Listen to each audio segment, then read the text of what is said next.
Dentistry ডিপার্টমেন্টের গত এক বছরের একটা তুলে এনেছি, তাতে আপনারা আইডিয়া পাবেন যে আমরা ডেন্টিস্ট্রিতে কী ধরনের কাজ করছি এখানে এজিএমসিতে রুটিন ডেন্টাল ওয়ার্ক, যেটা উনি বললেন, যেমন ফিলিং, দাঁত তোলা, স্কেলিং, এগুলো করা ছাড়াও আমরা কিছু স্পেশালাইজ ট্রিটমেন্ট দিচ্ছি পেশেন্টদের, যারা চোয়ালের হাড় ভেঙে গেছে, ওপরের চোয়াল, নিচের চোয়াল বা চোখের নিচের, হ্যাঁ, বা বিভিন্ন ধরনের প্যাথোলজি আছে। হ্যাঁ, আমরা ট্রমা কেয়ার সেন্টারের একটা ইন্টিগ্রাল পার্ট হয়ে গেছি, যেটা জিএমসির সঙ্গে যুক্ত আছে। অলমোস্ট পলিট্রমার ক্ষেত্রে দেখা গেছে 30% অফ দ্য পেশেন্টের ক্ষেত্রে ওরাল অ্যান্ড ম্যাক্সিলোফেশিয়াল রিজনের, মানে মুখ গহ্বরের রিজনের ট্রমা আছে। আচ্ছা, আমাদের ডাটা যে গত এক বছরের যেটা আছে, আমি জেনারেল ডাটাটা বলিনি আগে, যে রুটিন ডেন্টাল ওপিডিতে আমরা 11,000 পেশেন্ট দেখেছি অ্যাপ্রক্সিমেটলি। আর ম্যাক্সিলোফেশিয়াল সার্জারি ওপিডি, যেটা মুখগহ্বরের অন্যান্য ডিজিজ নিয়ে কাজ করে বা চোয়ালের ফ্র্যাকচার, এই ট্রমা নিয়ে কাজ করে, সেখানে 1,000 পেশেন্ট দেখেছি। রুটিন ডেন্টাল ট্রিটমেন্টের মধ্যে দাঁত তোলা হয়েছে 2,000, ফিলিং করা হয়েছে 1,500, স্কেলিং করা হয়েছে 1,500। স্পেশালাইজড ট্রিটমেন্টস প্রোভাইডেড সেগুলো মাইনরিটিতে আমরা 540টি করেছি এবং মেজরিটিতে 65টা করেছি। মেজরিটি বলতে যেগুলো জেনারেল অ্যানাস্থেশিয়ার আন্ডারে করা হয়েছে, পুরো শরীর অজ্ঞান করে। ট্রমা কেস প্রচুর হয় এখানে। মুখের আর যেগুলো আমরা করি, যে দাঁত থেকে অনেক সময় স্পেস ইনফেকশন হয়ে যায়, মানে একদম গলা টলা ফুলে গেছে, আপনারা দেখেছেন নিশ্চয়ই, একদম বিশাল ফুলে গেছে, চোখ টোক ফুলে গেছে, খুলতে পারছে না, ফেশিয়াল স্পেস ইনফেকশন। সেক্ষেত্রে আমরা ড্রেনেজ করি, ড্রেনেজ দাঁত তোলার তারপরে হয়, আর হাই অ্যান্টিবায়োটিকে রাখা হয় ওদেরকে। বিভিন্ন সিস্ট করছি, যেমন ওডোন্টোজেনিক কেরাটোসিস্ট, এটা আমরা গত বছর 2টো করেছি মেজরিটিতে। তারপর রেডিকুলার সিস্ট করেছি প্রায় 8টা, ডেন্টিজেরাস সিস্ট করেছি প্রায় 10টা। এছাড়াও ছোট ছোট গ্রোথ যেগুলো আছে, পায়োজনিক গ্রানুলোমা বা মিকোসিল বা যে কোনো রকম যেটা হিস্টোপ্যাথোলজি করলে এক ডায়াগনোসিস হবে, সেগুলো আমরা করে থাকছি এখানে রেগুলারলি। আমরা যেটা করেছি, একটা অসিফাইং ফাইব্রোমা, একটা বিলোনিয়ার পেশেন্ট, অসিফাইং ফাইব্রোমা, একটা বড় ফাইব্রোমা, মুখের মধ্যে টিউমারও করেছি। একটা অ্যাম্বুলোস্টোমা করেছি, বড় টিউমার একটা মুখে, এখানে শান্তিবাজার মেয়ে, এই বছর হয়েছে। আচ্ছা, আমি একটা কথা বলছি। এখন আরসিডি ব্যাপারটা ভীষণ common.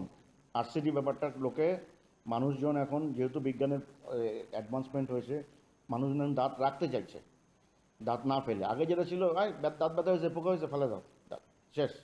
But that is not the case. এখন আমাদের কাছে এখানে খুব সফিস্টিকেটেড ইনস্ট্রুমেন্ট, সব কিছু এভরিথিং ইজ অ্যাভেলেবল। হ্যাঁ, আরবিজি থেকে আরম্ভ করে সব কিছু, ইন্টারওয়াল ক্যামেরা থেকে আরম্ভ করে সব কিছু অ্যাভেলেবল আমাদের এখানে এজিএমসিতে। হ্যাঁ, সিবিসিটি মেশিন আছে, এভরিথিং ইজ অ্যাভেলেবল। তো আমরা এখন আরসিটি অলমোস্ট গত 6 মাস ধরে এখানে আরম্ভ করেছি রেগুলার বেসিসে, এবং দুপুর 1টার পর থেকে আরসিটি রেগুলার ট্রিটমেন্ট হচ্ছে এখানে। আর আপনি যেটা বললেন, রুটিন ডেন্টাল ওপিডিতে আমাদের পার ডে গড়ে 100 পেশেন্ট তো হয়, গড়ে 100 পেশেন্ট হয়। এবং তাদের যে বেসিক, আপনি যেটা বললেন বাইরের চেম্বারে যে ফ্যাসিলিটি, যে বেসিক ফ্যাসিলিটি যেগুলো আছে, সেগুলো এক্সট্রাকশন, দাঁত তোলা, ফিলিং, রেস্টোরেশন, যেগুলো স্কেলিং, সেটা হচ্ছে, আরসিটি হচ্ছে, এই সবগুলো হচ্ছে ম্যাক্সিলোফেশিয়াল সার্জারি বাদ দিয়ে। হ্যাঁ, ওটা তো হচ্ছেই, ঠিক আছে। এখন যেটা আমাদের মধ্যে এখন লেটেস্ট যে এটা আসছে ডেন্টিস্ট্রিতে, ইমপ্ল্যান্ট। আমাদের হাসপাতালে 2জন প্রসোডন্টিস্ট স্পেশালিস্ট আছেন। তো ইমপ্ল্যান্ট আমরা গভর্নমেন্টের কাছে চেষ্টা করছি, যাতে ভবিষ্যতে ইমপ্ল্যান্ট আরম্ভ করা যায় এখানে এজিএমসিতে, যাতে একটা মিনিমাম খরচের বিনিময়ে যাতে ইমপ্ল্যান্ট দেওয়া যেতে পারে। কারণ বাইরে একটা ইমপ্ল্যান্ট করতে 25, 30, 40 হাজার টাকা খরচ হয় এখন দ্যাট ইজ সাধারণ মানুষের নাগালের বাইরে সেটা, ঠিক আছে। আগের থেকে তুলনায় কি এখন রোগীরা এখানে বেশি আসছে না কম আসছে? আগের থেকে হ্যাঁ, বেশি তো আসছে, আগের থেকে বেশি আসছে, বেশি আসছে। আজকে অন্যান্য বৃহস্পতিবারের মতো আমরাও এই জিএমসিতে আজকে আবার আজকে হতে যাচ্ছে প্রেস মিট। তো আপনাদেরকে এখানে স্বাগত জানাই। আজকে আমাদের সঙ্গে রয়েছেন ডিপার্টমেন্ট অফ ডেন্টিস্ট্রির ডক্টররা। তো চিকিৎসক মণ্ডলী আমাদের সঙ্গে যারা আছেন, আমার ডান দিকে ডক্টর সৌগত দাস, তারপর ডক্টর সুজিত কুমার রায়, সঙ্গে আছেন আমার বাঁ দিকে ডক্টর বিবেক সেনাপতি এবং ডক্টর শান্তনু দাসগুপ্ত। তো আজকে ডেন্টিস্ট্রি ডিপার্টমেন্ট, প্রথমে একটা কথা বলতে চাই যে আমরা অনেকেই দাঁতের ব্যথা বলতে ডেন্টিস্ট্রি ডিপার্টমেন্ট বুঝি, দাঁতে পোকা ধরা ডেন্টিস্ট্রি ডিপার্টমেন্ট বুঝি।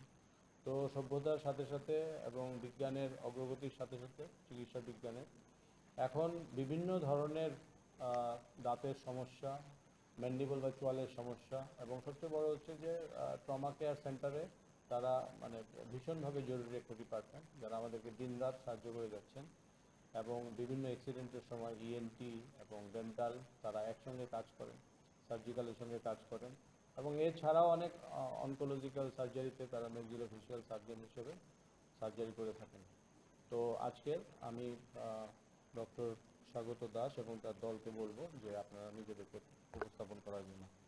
স্বাস্থ্য দপ্তর এই ব্যাপারে আরও ভালো আলোকপাত করতে পারবে, সেই সঙ্গে ত্রিপুরা স্টেট মেডিকেল কাউন্সিল এই ব্যাপারটা দেখভাল করেন, এবং আমাদের অনেক ডেন্টাল সার্জন আছেন, এবং বর্তমানে ত্রিপুরাতে নিজেদের ডেন্টাল কলেজ আছে।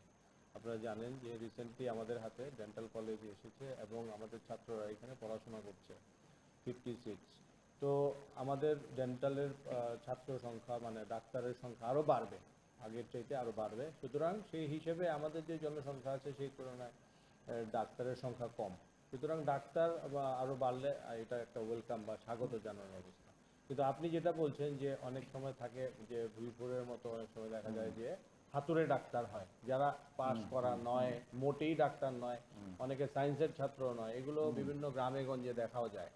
তো এর জন্য যারা প্রতিনিধি আছেন, আইন প্রয়োগকারী সংস্থা আছেন, তারা অবশ্যই এটার ব্যাপারে ব্যবস্থা নেবেন, এবং আপনাদের এই প্রসঙ্গটা আমরা তুলে ধরবো যথাস্থানে, যাতে এই ব্যাপারে যথাবিহিত ব্যবস্থা নেওয়া হয়। এবং আরেকটা কথা হচ্ছে যে আজকের এই প্রেজেন্টেশনে ডক্টর কাহামনুক জামাতিয়ারও থাকার কথা ছিল, উনি আইসিএইচওডি হিসেবে ছিলেন এবং ওতপ্রোতভাবে জড়িত ডিপার্টমেন্টের সঙ্গে। অসুস্থতার কারণে উনি আসতে পারেন।